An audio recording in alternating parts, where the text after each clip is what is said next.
A lot of people see lowriders going down the street, low to the ground, scraping, hydraulics, and they think that you have to be a gang member, you have to be part of the wrong crowd, and that's not true at all. I have a lot of friends who have lowriders. It's a hobby, and it's a hobby that everybody has to have. Some people play golf, some people play basketball. I pull my car out, wipe it down, and go for a cruise.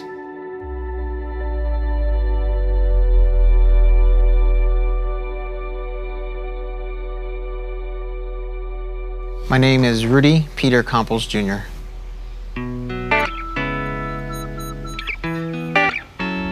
My car is a 1946 Chevy Fleetmaster. The unique thing about the 1946 Chevy is the hood emblem right above the bow tie, the Chevrolet bow tie, and it's actually shaped like a V, which stands for victory.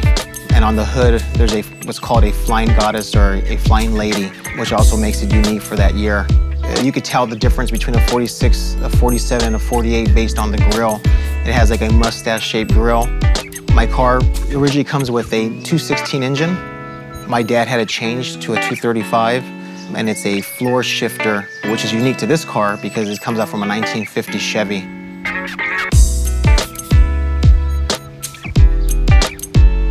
I want to go with a different look, so I added a 1957 Cadillac Hubcaps, along with changing out the headlight bezels from a 1953 Cadillac. The interior is a tanning color. My father had it done, and it's the same interior from 1982. When I did the restoration, I made sure that we wouldn't change that, just to keep it as a memory for my father. When I was 4 years old, my father was killed. He was murdered in gang violence. So early on, I had to take the role of being the head of the household. It was a role that I had to step up to, and for many years, my mom had the option to sell that car and get rid of it to make ends meet. She chose not to sell it and to keep it for me. The incentive was to graduate from high school. She always told me if I would graduate, the car was mine, so I graduated. And that car stayed with me, which is the same incentive I've given my son. If he graduates, the car would be his. The car sat in storage at my house for a couple years. One day I had the itch to, hey, let's get this car back out on the road again. I pulled it out of the garage and we took off for a cruise. Let's go down Whittier Boulevard. Let's go eat down at Tommy's. Car started up, no problem. We start heading down toward Tommy's and a fan blade breaks on the engine.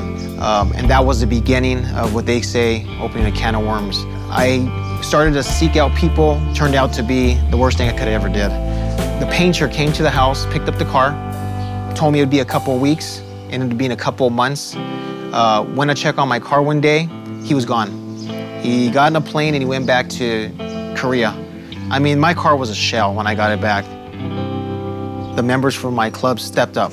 One phone call was made, and within 30 days, the car was fully restored back to the way it looked before. That's what a car club to me was, you know, making a phone call and saying, hey, I need help, and without hesitation, them putting all their work aside and taking my car in. My car club is BridgeTown Oldies from La Puente in the San Gabriel Valley. When I first joined the club, I was 17 years old, and I came home with a plaque, and I thought the plaque looked cool. Silver plaque, never seen a silver plaque. Everybody had gold plaques, and when I showed up with that plaque, it was World War III in my house. I got thrown out of my house, and I thought that was gonna be the end of it. My mom was really upset. And I think she was upset because not knowing, first off, who the members of the club were, she had protected me and my sister for so long. But at the end of the day, when they put my car back together in 30 days and she saw what they did, it opened up her eyes to who they truly were.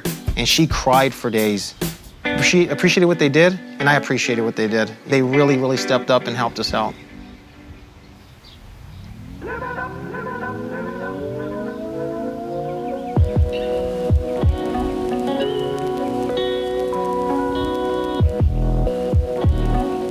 So it's a tradition with our club that prior to going to an event, we make it a habit to go through Old Town La Puente and cruise through there before we meet on 3rd Street before taking off, to let people know that, hey, you know, the cars are coming through.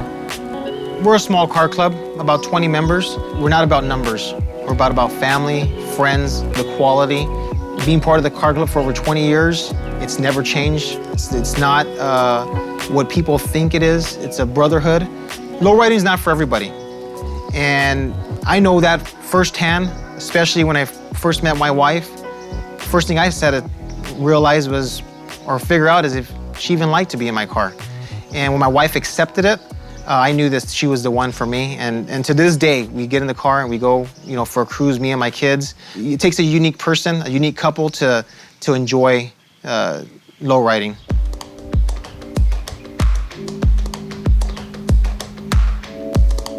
When I was a kid, I always wanted to be a police officer. We used to play cops and robbers, and I was the only cop. It goes all the way back to sitting in the back of that Monte Carlo, waving at the police officers passing by. I've been a police officer for over 17 years. Started off with the Baldwin Park Police Department as a police explorer, went through the ranks of police explorer, police cadet, was hired as a police officer for the city of Baldwin Park, and then transferred over to the city of Irwindale in 2007, where I'm currently employed.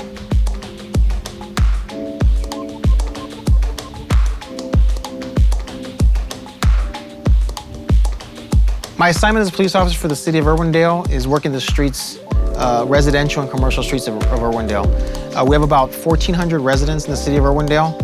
During our patrol, we're looking for traffic violations. We're responding to emergency calls for service, in-progress calls. We assist our local agencies. What scares me the most is knowing that when I leave home, there's a possibility that I'm not going to come home. And that's what I keep in the back of my mind. My ultimate goal on a daily basis is to make sure I make it back home to my family. Luckily, my wife's in law enforcement, so she knows what I go through. But it's very challenging for any police officer.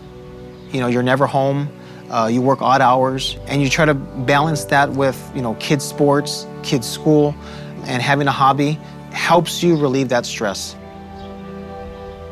As a police officer, we're stereotyped as being racist. People think that we're not human, we're not approachable. Realizing where I came from, the way I was raised, what happened to my father, has led me to become a better police officer.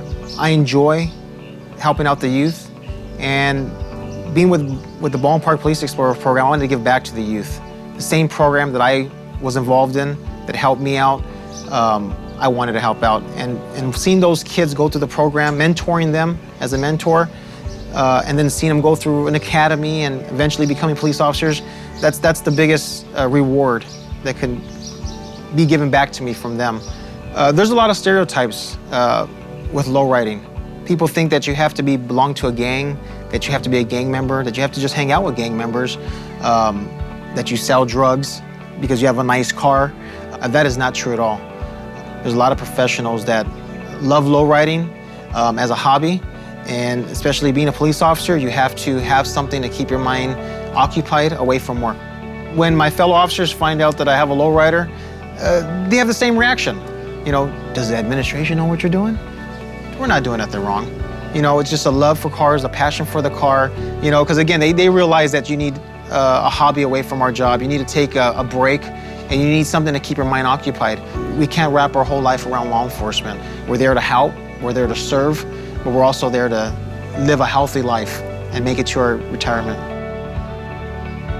Lowriding has taught me dedication, responsibility, friendship, the values of having a family, and not taking life for granted. I would like to thank my father. If it wasn't for him, I wouldn't have this car. I wouldn't be here today. And I think at the end of the day, things happen for a reason, and he's looking down, proud of me and my sister. My sister being a sergeant with the San Gabriel Police Department, both of his children are in law enforcement today. My advice would be to never give up. If you have a dream, you have to go for that dream. You can do anything you want to do if you put your mind to it. Also, not forgetting where you came from. You cannot forget your past. There is a past, and that's your drive. That should be your drive to get where you got to go. My name is Rudy Campos Jr. I'm a police officer, and I'm a lowrider role model.